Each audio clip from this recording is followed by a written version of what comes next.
And then I decided that I don't want to move forward to the next round. Like for me, the experience of being CEO of JustTalkTo was so hard, and like I was not able to say, okay, I'm gonna go do that one again. It was too difficult, too stressful for me, and I decided to quit. Welcome to our series entitled The I Am Podcast, a podcast about innovation, business, and most importantly, people. In this series, we'll be talking to founders, executives, and various experts about their vision, challenges, best practices, and lessons learned throughout their journey. Let's get started. Hello, everyone. Welcome to another episode of the I Am Podcast. I'm Moriah, your host, and today with me is the founder and CEO of JustTalkTo, Shira Luk-Zilberman. Hello, Shira, finally. Yes, it took us quite a while, quite a long time to reach the point where we are actually having the interview. And a lot of things have changed since we first met. So it's nice to kind of have closure. I love Yes, closure. it's a windy And I'm day sitting there. outside. It's a windy day. I'm having my coffee at a coffee place. And my kids are, one of them have COVID. The Hmm. nanny is there with them. But I left. I ran away for this interview, so it will be in a more peaceful environment. So this is why you're seeing me with my child has COVID outfit, which is this sweatshirt, and Okay, I'm but yeah, having a quiet piece of coffee, and then I have to go back and take care of them. They're actually pretty squished. It's not fun. It's not a great disease. yes. I mean, you like right where you're at. It's really very relaxing view, but I know you're not that relaxed because of the things that's been happening, life. But we'd love to Yes. know more of you, and we're excited. So please, to all the listeners or viewers, please give us a brief of your personal career background. What's your experience as an expertise, Shira? Okay, well, it's not brief, it's long because I've been doing a lot of things, but I'll try Please to go keep ahead. it short. So I tried. I first started. I was in a gifted class, and then I did my bachelor's and then master's degree in computer science. I served at a technological unit in Israel, and then I programmed for a couple of years, and then I said, okay, let's throw away this past 6 years of accumulating experience and go to something completely different. So I went into user experience design, and well, I didn't throw away all my background because I had this expertise of complexity and being around abstract complex systems. So what I did was design those systems for people who needed this type of expertise, and I did that for about 8 years. And I was working as an employee as part of companies or as part of an agency who came agency with a team to assist in projects from outside of an organization, and also as a freelancer, which is like a one-man show. I would come, drop by, and help. Usually my clients were product managers. Then I would help them do the UX part of the project, mostly around complex stuff. And then I had also 3 children at that time. Okay. So it kept me busy, still does. And then, but after my youngest child was a little bit, had grown up, I said, okay, I can do like something more intense. And I went from user experience design to product management. I did that for 3 years. I was product manager for Twist Bioscience. We did DNA manufacturing. I then was a head of product for Firebolt. We did data warehouse in the cloud. And then a VP of product at Flightrex. We did drones for food delivery. And then that wasn't enough. I was like, okay, but I don't have enough impact at the organization. Like I need to create something of my own so that I can steer the ball. I can, make all the decisions. And this is when I started my own company. And I gathered a team of co-founders, and we founded JustTalkTo. And that was almost a year ago. And JustTalkTo, I love this product. It's amazing. It lets you, you get into your car and you're bored. I'm the type of person, and I get bored in the car, and I can listen to a radio or podcast. But really, what I want to do is talk to people. This is what I love to do the most. So JustTalkTo allowed me to create this kind of wait list. And whenever I go into my car, There is an automatic bot, WhatsApp bot, that sends a message to all the people who are on my wait list. Like, Shira now has 30 minutes to talk. And then if somebody happens to have those 30 minutes as well and they want to come and talk to me, they just can do it, or they can completely ignore the WhatsApp message. So it's like a frictionless way to create a human conversation. And we did that, and it went viral in Israel, this concept. But the main problem was that there isn't a really clear business model, because those conversations, what we found out later on, they were like pro bono mentorship. So the person doing the talking was kind of doing mentoring to the people who are like on the wait list. That was the relationship, because it's not symmetrical. It's more like, you're on my wait list. Probably I'm more like, I have something that you want more that I'm willing to give. Like, it's not I'm the important person that you are waiting to talk to. So this relationship, and it exists, like mentorship and advice. Yeah. This is the type of relationship already in place. Humans do that, so we kind of captured that. But usually this is done on a pro bono basis. Like, nobody's paying for that. I love to give out the favor, and people want to receive a favor. So we had trouble figuring out our business model over there, and then we said, okay, we'll make it into a productivity tool, and we will allow doctors and lawyers and accountants, people who have a lot of clients, and also this relationship exists. Like, they're extremely busy and they want to talk to their clients, answer leads, and they have time during their commute on the car. So we figured, okay, we can take money because we're creating productivity. And then we discovered, we had a fun ride. We applied to Y Combinator, and then they challenged us to get paying customers, and we did get paying customers in the Israeli market for that productivity app. But then we weren't accepted into Y Combinator. That's another story, but I'm trying to keep it short. So we spent a month in Israel getting paying customers for the productivity app. And then we didn't get accepted. And then we said, okay, we need to replicate this success in the American market, which is where you need to be if you want to be a successful VC-backed company. And then we discovered that this is a culture thing. Making calls from the car, business calls, is something that Israelis, it looks like, yeah, of course, it kind of makes sense for them. They do it all the time already. But in United States, we got a lot of reactions like, but that's rude. Like, it's not polite to have a conversation from your car, or it's outside of business hours. Like, and I'm like, I'm an Israeli. What do you mean business hours? We have business hours in Israel? I wasn't aware of that.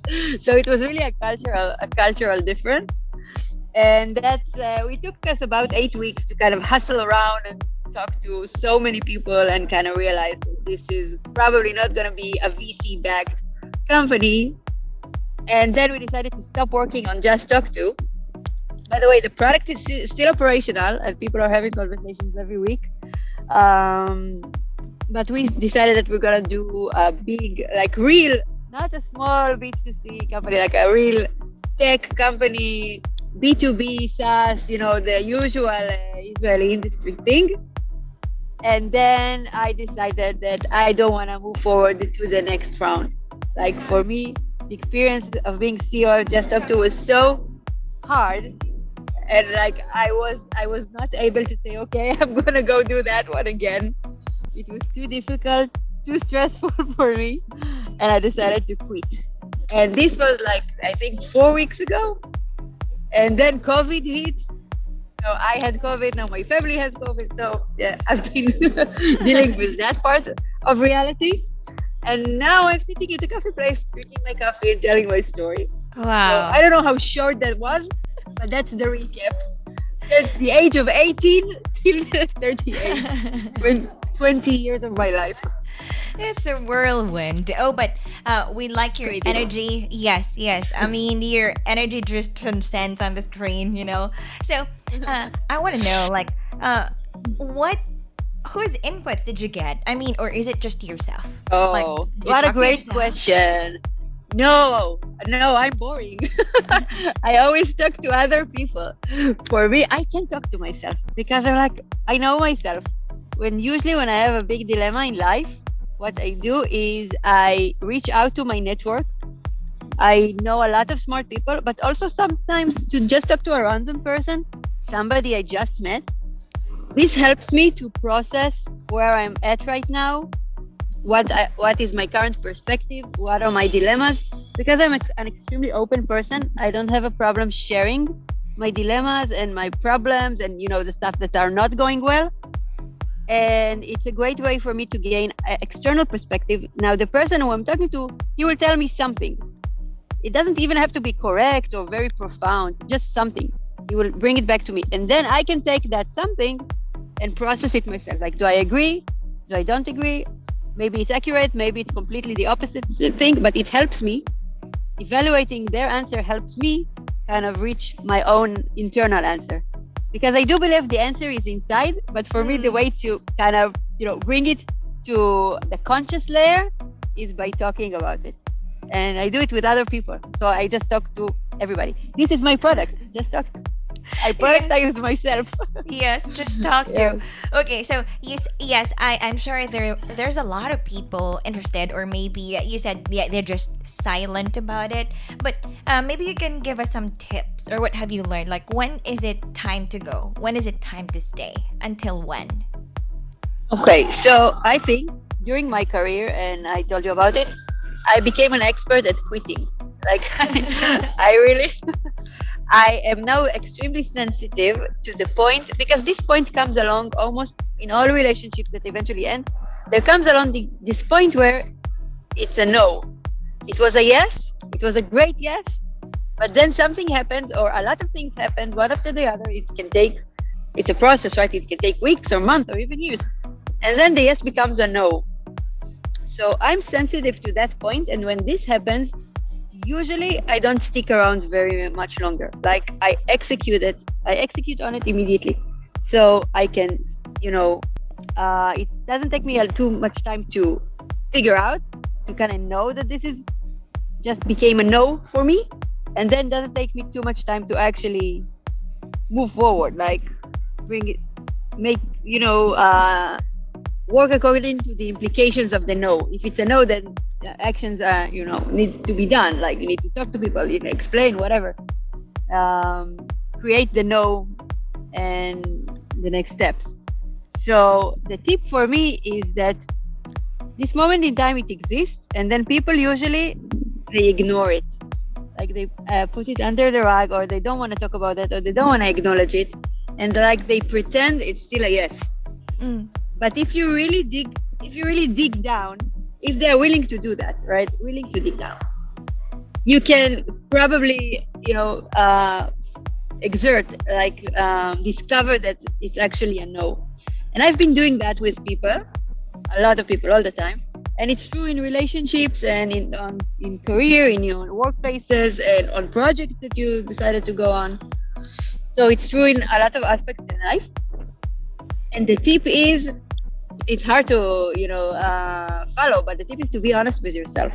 Like, if you feel like this might be a no, or maybe I'm not that happy, the tip is to kind of dig through and kind of talk to a person or do it yourself, but kind of, don't let it linger too much. Because if it lingers, if it's a no and it's a lingering no, that's basically suffering. Okay. So you are actually, it's a recipe for suffering, because your subconscious already knows that it's a no, but you are still pretending that it's a yes. And I had that at JustTalkTo for a couple of months. It was suffering.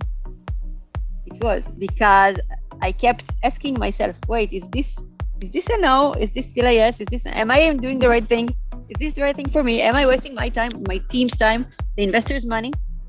And this created a lot of suffering, because it was a no subconsciously, in the subconscious level, but I was still pretending it's a yes, doing all the actions and going through all the conversations and whatever. So that created a lot of stress and a lot of, it wasn't fun. Yeah. It's hard. Yes. So you said it's a lingering no, and you spoke about your the team, the founding team, the investor. So how do you tell them that it's really a no? We need to do this. I need to do this. Right? If it's if it's a lingering no, you don't tell them, right? And then you're stuck pretending. This is terrible. I hated it because I'm a really open person and I like to be honest. So a lingering no period for me, it was, I didn't know it was a no. It was subconsciously, but it was hard, and I had to kind of pretend it's a yes. But then once it was within my conscious brain, and I could see that it's a no, then immediately, like the next day, we talked to all the investors, we created all the conversations. I talked to my founders. Like I didn't even waited a second, like because I had to release, let that out. Let it out, because it was finally I figured out what was bothering me. so for me, I didn't wait at all, and it was really a relief to have those conversations, even though they're hard conversations. Yes. People weren't happy. My co-founders, they were not happy. Their investors were not happy. But I wouldn't say I was happy, but I was like complete. I was like aligned with my internal feeling. So for me, and I think also for them, it's better off that way. And we are returning now the money to the investors. About 50% of the money is still left in our bank account. We didn't use it because for me, when it was a no, then there's no point to keep trying and trying and trying.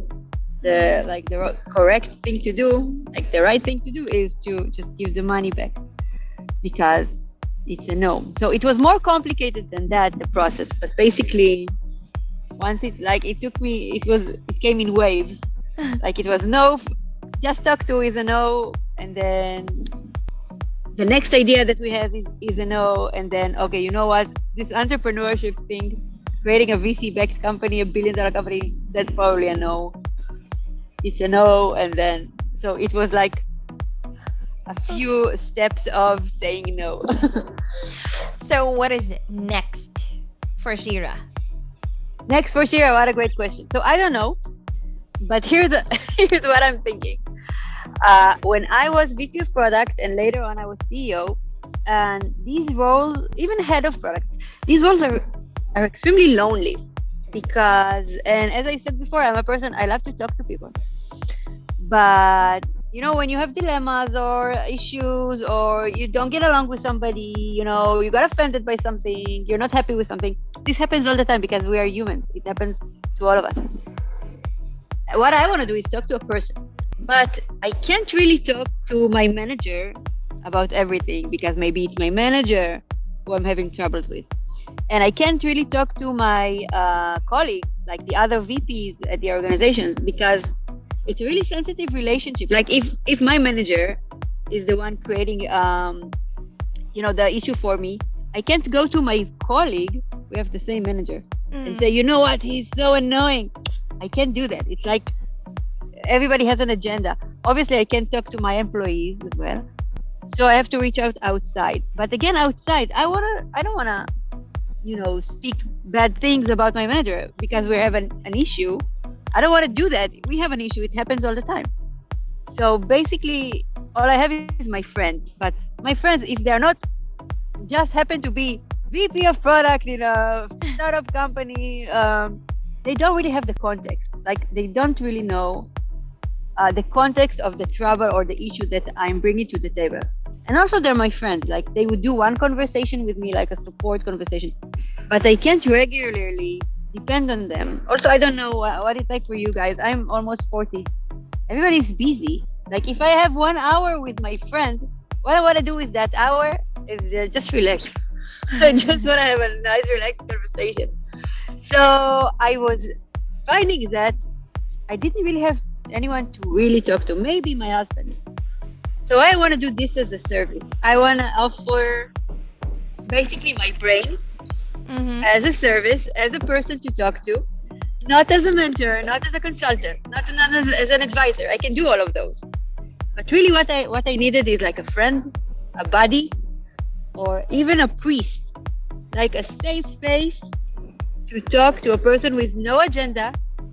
I don't have an opinion. I don't care if you stay at the company or quit. I don't care if your manager is the greatest guy in the world or a jerk. I don't care because I'm outside of the context. I don't have an agenda. And this is what I really wanted for myself. And now I want to offer this as a service to the people around me. So this is like my plan, one of them. And I hope I'm not the only one. I think I'm not the only one. I discovered as a person that if I have an issue or a problem or a need, probably I'm not the only one in that situation. So that's what I want to do. I call it second brain. So just have me as somebody to talk to, and this brain has seen stuff, a lot of stuff.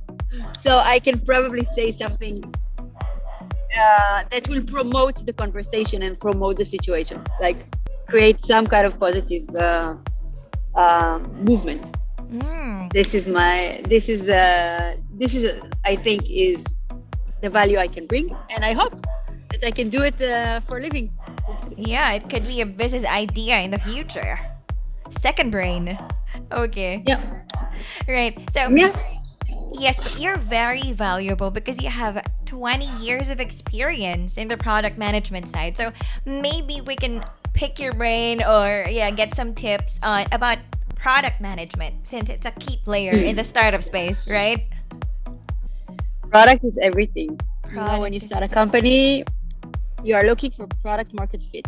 So what you need to do, it's extremely hard, is to listen to the market and then understand what the market wants from you, create something that it wants, and then put it back in the market, market it. Like this is usually done by marketing people, and hope, like really, it's not hope, it's a lot of hard work, that you created something that the market wants. And the skill, there are a lot of skills there. It's like an umbrella of skills, but basically it's listening, problem solving, project management, getting all the resources in place so you can create it, marketing as well, communicated what you've built in a way that the person who comes across it kind of gets it. It's a lot of things, but it's all around creating a product at the beginning, around creating a product that the market wants. Later on, it's about if you actually achieve that, which is amazing, phenomenal. Most companies don't achieve it. But if you achieve it, then it's like, okay, let's scale it. Okay, now take the success, replicate it, make it more efficient, create additional features so that the users will stay around, they don't churn. But basically, it's around creating a product that somebody wants, that a lot of people want. And, the best advice I read about it just recently is, productize yourself. And this is advice by Naval Ravikant, who is like a guru. He's like a VC guru. And he's like, basically, he's saying, and it resonated with me. Like everybody has a really specialized skill that they know how to do the best, and they are passionate about it. And he says, and he's correct, it's like a combinatorial game. Like it's a combination of your DNA and the context where you were brought up, your development, your career. So this is actually unique, just sheer combinatorics, because everybody has a slightly different DNA and everybody was raised and took a career path in a slightly different way. So we're actually very unique.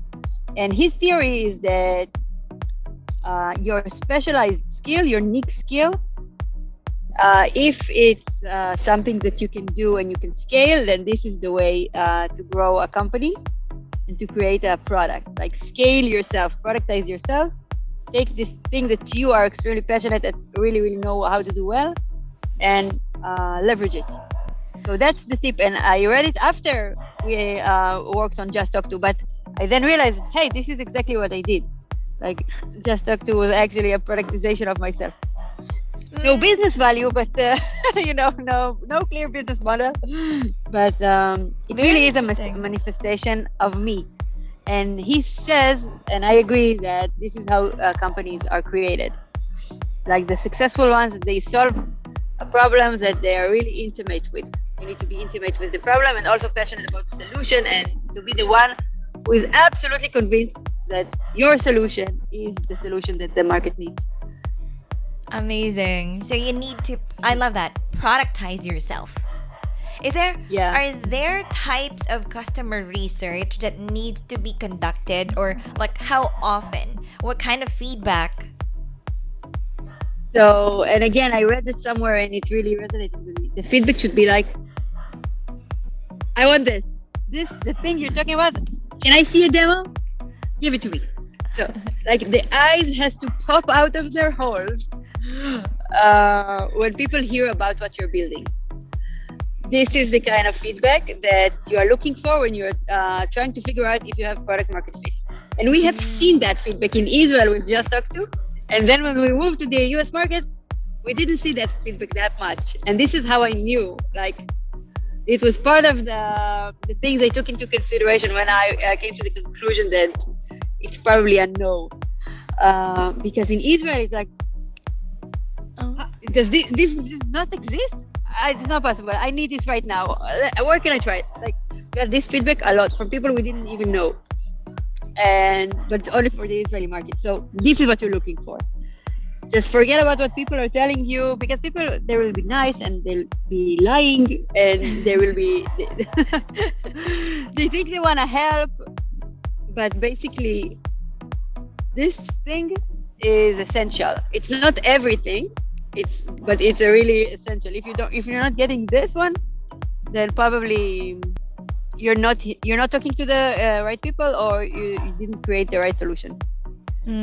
Okay, so you really have to talk to your users, and you've got to have their eyes popped out. That's the kind of you have to feedback. find them. You have to find your users, because what I saw at JustTalkTo, my users were really people who are similar to me, like the best users. Also, chatty people. They love to talk a lot. They have this mentorship, within them, mentorship mentality. They like to help a lot.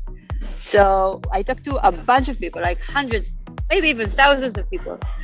But the people who really stuck around are the people where the fit was good. And those were the people who were like, yes, hell yes, I want that. I need this one in my life, this product. So you talk to a bunch of people, and then you kind of synthesize the ones who are really into your product. And what do they have in common, and how do you find more of them? Okay, so when you get the kind of feedback you don't want, what do you do next? First of all, I feel really bad about myself I take it as a personal failure. This is what I did. What do you mean you don't want my product? It was really hard. It was really hard at the beginning to get this no. And I took it personally, and I was like, I don't like that. But then it happened all over again. It happened and it happened and it happened again and again and again. Because, as I said, I talked to a lot of people, so obviously some of them are going to say no. And then what you do after, like, you kind of brush off your ego, is that you say, okay, this no means that I'm not looking at the right direction, or maybe this no means I have to talk to more people or try other strategies. So this no is like kind of a direction. Okay, not here, so maybe someplace else. So you learn to take it as information. It's like another bit of information. But it takes time. A redirection, exactly, but it takes time. It takes time. For me, it took a lot of time to kind of deal with the no. Oh, amazing. I mean, you're kind of energy, right? Like, what makes Shira tick? Just talking to people, seriously, have this conversation. Because what I feel like I'm doing is I'm sharing my knowledge with the world, and then somebody somewhere might be listening and saying, okay, I'll take this with me. So I like to create this small impact. Exactly. And that's what makes me tick. Nice. I can remember our very first episode here, like Amal PS. So he's the CEO, and he said, even one person makes some changes with what he's taken away from this episode. That's a big change for me. I mean, that's an impact. So yes, really looking forward to what you're up to. Okay, so speaking of your other activities, you have a lot of activities. You told me about the helping or aiding, right? Please talk to us about that. Yeah. So what happened is, probably around the same time we were shutting down JustTalkTo. Now we're selling the company, by the way, to one of our investors. So it will, the product will keep being operational. I'm very happy about that. I love the product. So, but around that time, all the Ukraine situation started, the war, the terrible war that's going on over there, and we were free, me and my team. We're like our kind of between jobs, as you say. And so somebody approached us, and we have expertise around WhatsApp bots because this was the product, it was a WhatsApp bot. And now apparently there are a lot of organizations, like usually two people, like really, really small organizations that are making a big difference around the problems that are now occurring. And their tool set is usually WhatsApp and Google Sheets, because these tools are ubiquitous. Everybody has them. Everybody knows how to use them, and they're free. So you see a lot of organizations with those tools, and the organization that needed our help, they needed some kind of automation around sending WhatsApps. So they're rescuing people. Actually, it's crazy story. People in Ukraine, in the bombarded cities, there are no regular buses coming out of those cities anymore. So they arrange for private buses that come and evacuate people. So they manage lists of the people who want evacuation. They have this form and they spread the form around. And a person or a family who wants to be evacuated would subscribe to the form. So the organization, they have a list of names and numbers, the phone numbers. And now they want to communicate with the people to let them know more information about the evacuation. So we created a tool that allows them to do, based out of a Google spreadsheet, kind of copy paste all the phone numbers and do this WhatsApp blast, like send a message with information. And then they return a message, the people return a message, the Ukrainians, and then the next column is the returned message. So they can have this conversation at scale with the subscribers and kind of see who wants to go on the next evacuation and take it from there. So, and we did that because we had time between jobs, and it was amazing to see how much impact one person at the right place can do. And this person for me is Shaked Goldstein. The organization is called Irgun Misdaron Corridor, because they move buses inside and also take people out, also bring people in with this corridor of transportation. And she's just an incredible woman. She was like, I can help. I can do this. I can, these people need help. I can help them. I have all the network, the connections, the time, the willingness. Nice. And she actually she saved, I think, 2,000 people already. Wow. So it was just such a great honor to help her. So we helped her and another organization, but with Shaked, I actually sat there with her for like 10 days so I could see firsthand like what she's doing. And it's amazing how one person can just save a bunch of people. It's incredible. It's just, and I'm not like that, but she is. Like, she has such a big heart. So it was for me an honor to just help her, to assist her. Wow, what a noble activity. And yeah, how can people full help? Of satisfaction. Yes. So, okay, I'm gonna say something, and it's really from the bottom of my heart. After sitting there at the Hamal, at the war room, seeing her do her thing, the really, really good best way to help is to donate money, just money, because there are people on the ground. They know what they need to do, and they do it day in, day out. She has four children. And she has a day job. She quit everything and she's doing that. So she knows how to do her job. She doesn't even need, technological tools. My assistance was like, it's nice to have, but she can definitely do it without me as well. What she really needs is money. So a donation of money directly to her or to any organization or to just a Ukrainian family. If you know somebody who's helping directly to some family or helping directly on the ground, just give them money. That's the best place, the best way to help, and the best place to put money. Yeah. Because money is versatile, right? with $200, you can give some family the food they need, but another family the medicine they need, and another family maybe redirect them to another place. Like with money, you can do a lot of things. If you like donate, equipment, you can only do one thing with that equipment, right? You can donate a blanket. You can only do one Yes. thing with a blanket. But if that family they could use a blanket, but what they really need is food, then money is better off than a blanket. And it's also true for software, right? What we created for those organizations is software. It's nice, okay, but you can only do one thing with software. You can become more efficient in your day to day. But actually, what they need is money. Mm. um, Yes. So so we're the gonna most link, generic thing, yeah, right, include that in the show notes or anywhere they can connect with her, right? yeah, So definitely. we can also help. I mean, for that cause, yeah, especially. Okay, so but you're a mom, right? Like a mompreneur. Yes, But you said you want to go what? mompreneur. Forget the entrepreneurship. But okay, so maybe you can give a hack, mommy hack. No hack, no hacks, no. To all the mommies out there, no hacks, no magic, just extremely, extremely hard work. Just hard work. Just to be willing to put in all the hard work.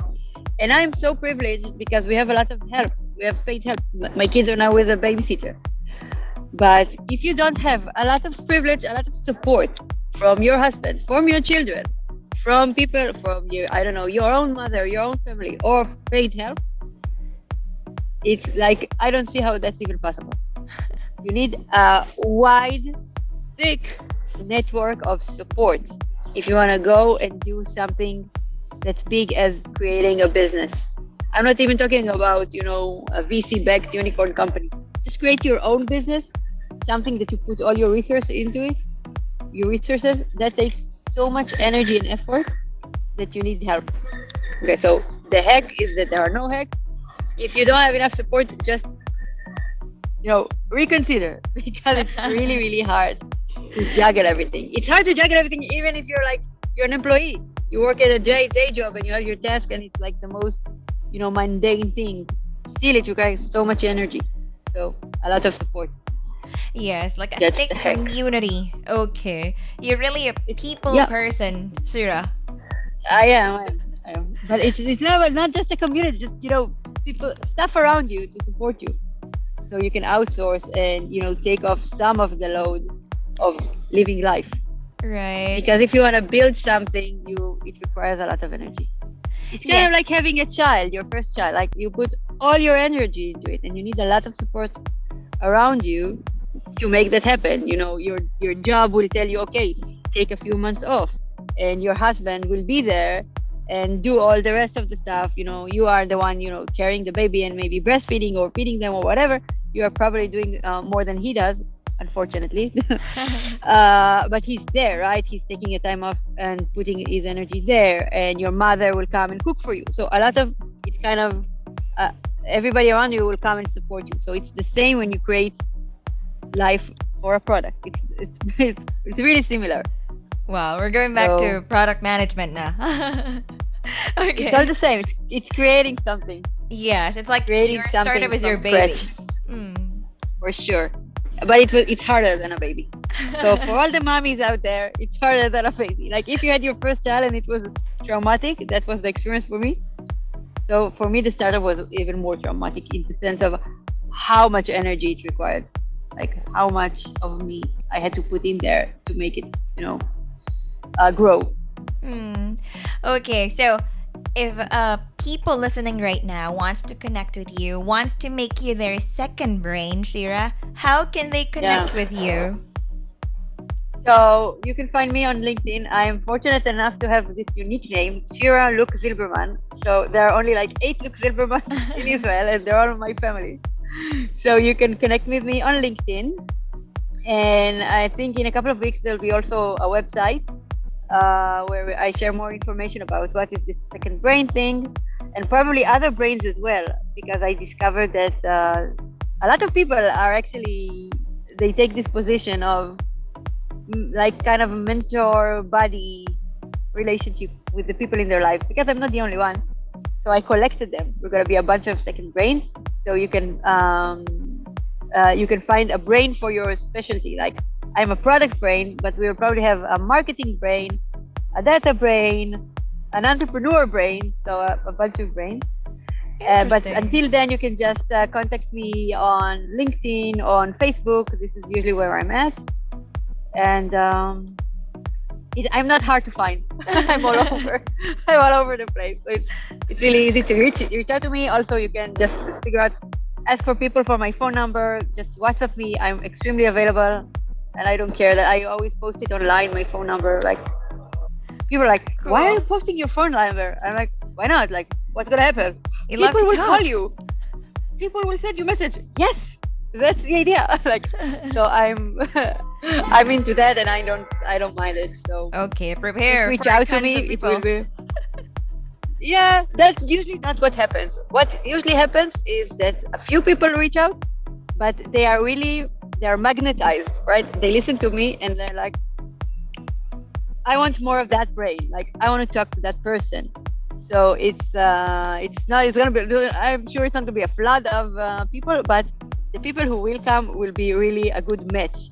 And this is, I think, is a result of my authenticity and just saying what I think.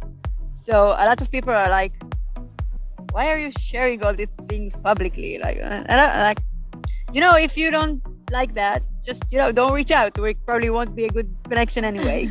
But the people who are like, oh my god, she's talking exactly about my issues and my dilemmas, and she's doing this publicly.